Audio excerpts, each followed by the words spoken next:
তো বন্ধুরা, আজকের ভিডিওতে আমরা কথা বলছি যে জাজ সিটি নামে একটা মুভি আসতে চলেছে। যে মুভিটা আসলে একটা বাংলা মুভি, কিন্তু এটার সংলাপগুলো হিন্দি বাংলা দুটো ভাষাতেই রয়েছে। এবং এই মুভিতে অভিনয় করেছে আরিফিন শুভ ছাড়াও আরো অনেকেই। তো এই জাজ সিটি মুভিটার ট্রেলার আজকে ড্রপ করা হয়েছে, যেটা 19 মার্চ সোনি চ্যানেলে সরাসরি স্ট্রিম করা হবে। তো কেমন ছিল সেই জাজ সিটি মুভিটার ট্রেলার, সেটা নিয়ে কথা বলতে চলুন ভিডিও শুরু করা যাক। হ্যালো বন্ধুরা, কেমন আছেন সবাই? আশা করি সবাই খুব ভালো আছেন। ইরামস ওপিনিয়ন ইউটিউব চ্যানেলের নতুন আরেকটি ভিডিওতে আপনাদের সবাইকে স্বাগতম।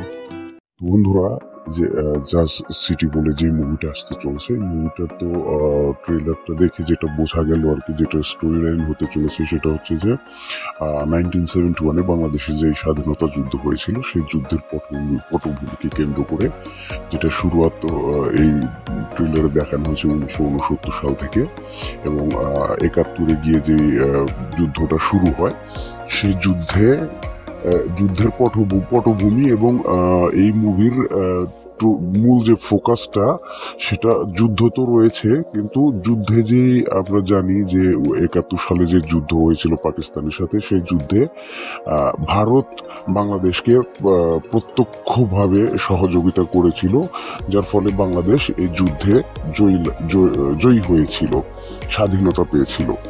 এখন কথা হচ্ছে যে এই মুভির মূল ফোকাসটা কিন্তু এই বিষয়টাকে কেন্দ্র করেই, কি এই যে ভারত বাংলাদেশকে সহযোগিতা করেছিল সেই সময়, যুদ্ধের সময় সহযোগিতার করার মোটিভটা কি এবং সহযোগিতা শুরুটা কোথা থেকে হয়েছিল, এই বিষয়টাকে ফোকাস করা হচ্ছে এই মুভির গল্পের। ট্রেলারটা দেখে তো এটা বোঝা গেল। ট্রেলারটা বেশ 2 মিনিট 36 সেকেন্ডের ট্রেলারে মোটামুটি এটা পরিষ্কার করে দিয়েছে যে গল্পটা কি হতে চলেছে। তো ট্রেলারের ভিতরে মোটামুটি বেশ কিছু থ্রিলার দৃশ্য দেখা গেছে, কিছুটা যুদ্ধ বিধ্বস্ত শহরের দৃশ্য দেখা গেছে, তো হয়তো কিছু যুদ্ধের সিনও থাকতে চলেছে।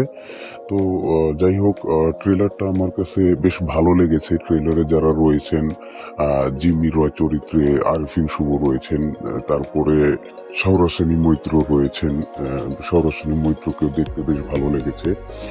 আরিফিন শুভর প্রশংসাটা একটু উল্লেখভাবে করতে হয়, কারণ আরিফিন শুভর যে লুকটা দেওয়া হয়েছে এবং জিম্মি রয় চরিত্রে, তাকে কিন্তু বেশ ভালো লাগছে, তার লুকটা কিন্তু বেশ ভালো লাগছে। এবং সবচেয়ে বেশি যেটা প্রশংসনীয়, সেটা হচ্ছে যে একজন বাংলাদেশি বাঙালি হয়ে তার মুখে এত সুন্দর হিন্দি সংলাপগুলোর যে ডেলিভারি, সেটা কিন্তু একদম ক্লিয়ার, এবং মনে হচ্ছে যে একজন ইন্ডিয়ান, একজন হিন্দি ভাষাভাষীর মানুষ এই ডায়লগগুলো দিচ্ছে, সেরকমটাই কিন্তু মনে হয়েছে আমার কাছে।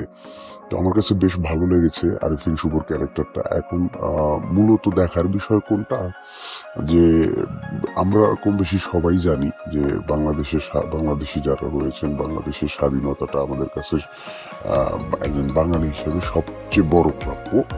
তো সেই স্বাধীনতা যুদ্ধের সময় ভারতীয় সেনাবাহিনী এসে আমাদেরকে সহযোগিতা করেছিল, এটা আমরা কম বেশি সবাই জানি। এখন দেখার বিষয় হচ্ছে এইটা, যে এই মুভির যে ডিরেক্টর রয়েছে, সে এই মুভির মাধ্যমে আসলে আমাদেরকে কি আসলে বলতে চাইছে, তার বক্তব্যটা কি রাখতে চাইছে, আমাদেরকে আসলে কি দেখাতে চাচ্ছে, যে তাদের উদ্দেশ্যটা কি ছিল, এবং কিভাবে তারা আমাদেরকে সহযোগিতা করেছিল, কেন সহযোগিতা করেছিল, সেই জিনিসটা আসলে কিভাবে দেখায়, এইটা হচ্ছে মূলত দেখানো। এটা তো আমরা জানতে পেরেছি যে ভারত বাংলাদেশের যুদ্ধের সময় সহযোগিতা করবে, এরকম বিষয়টা নিয়ে সবচেয়ে প্রথম এই জাজ সিটিতেই এই বিষয়টা, যেটা কলকাতার পার্ক স্ট্রিটে রয়েছে, এই জাজ সিটিতেই বসেই এইটার সবচেয়ে প্রথম উত্থাপন হয়, কি বাংলাদেশের যুদ্ধে ভারত গিয়ে সহযোগিতা করবে।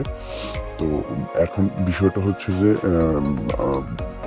19 মার্চ মুভিটা আসতে চলেছে, সোনি লিভ চ্যানেলে সরাসরি স্ট্রিম করা হবে। তো দেখার বিষয় এটাই যে এই ডিরেক্টর আসলে আমাদেরকে কি বোঝাতে চাইছে। সে যেহেতু এটা এরকম একটা কোয়েশ্চেন আমাদেরকে ছুড়ে দিয়েছে, যে কিভাবে সহযোগিতা করেছিল, কেন সহযোগিতা করেছিল। তো এই বিষয়গুলোই দেখার, আসলে তারা তাদের মোটিভটা কি দেখাচ্ছে, বা আসলে উদ্দেশ্য কি ছিল তাদের সহযোগিতা করার পেছনে। বা তারা এই মুভিটার মাধ্যমে আসলে কি বোঝাতে চাইছে। এবং সবচেয়ে বড় বা আসলে ভাববার বিষয় কোনটা, যেটা সেটা হচ্ছে যে বর্তমানে বাস্তবে কিন্তু বাংলাদেশ এবং ভারতের সম্পর্ক খুব একটা ভালো নয়, অবনতির দিকেই যাচ্ছে। তো এখন এই মুহূর্তে এরকম একটা সিনেমা নিয়ে এসে আসলে তারা কি ইঙ্গিত দিতে চাইছে, কি বোঝাতে চাইছে, সেই বিষয়গুলোই আসলে এখন দেখার বা বোঝার কিছু রয়েছে। তো যাই হোক, আমি ওই দিকে যাচ্ছি না, আমি ট্রেলারটা নিয়ে কথা বলবো, ট্রেলারের ভেতরে আসলে সীমাবদ্ধ থাকবো। তো ট্রেলারটা আমার কাছে ওভারঅল মোটামুটি ভালো লেগেছে। এটার কালার গ্রেডিং বলেন বা লুক অ্যান্ড ফিল বলেন বা এটার যে সেট ডিজাইনগুলো বা জাজ সিটি যেটা বলা হয়েছে, যেটা একটা মূলত একটা রঙ্গমঞ্চ, যেখানে ধনী ব্যক্তিরা বা বড় বড় ব্যক্তিরা গিয়ে বা আনন্দ ফুর্তি করতো, এরকম একটা জায়গা।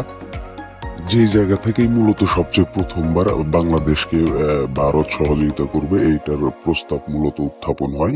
এই জন্যই এই মুভিটার নাম জাত সিটি রাখা হয়েছে। তো যাই হোক, আমার কাছে ট্রেলারটা মোটামুটি ভালো লেগেছে।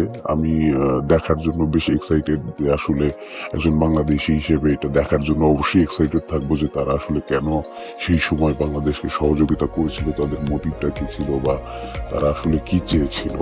তো যাই হোক, আপনারা যারা দেখেছেন কার কাছে কেমন লেগেছে অবশ্যই কমেন্ট সেকশনে জানাবেন। আমার ভিডিওটা নিয়ে কার কি মন্তব্য রয়েছে সেটাও কমেন্ট সেকশনে জানাবেন। ভিডিও ভালো লাগলে লাইক করবেন, শেয়ার করবেন এবং এরকম আরও রিভিউ ভিডিও পেতে, movie review, song review, trailer review, teaser review পেতে অবশ্যই চ্যানেলটিকে সাবস্ক্রাইব করে পাশে থাকা বেল আইকনটিকে ক্লিক করে দিবেন। কথা হবে পরের ভিডিওতে, সে পর্যন্ত ভালো থাকবেন।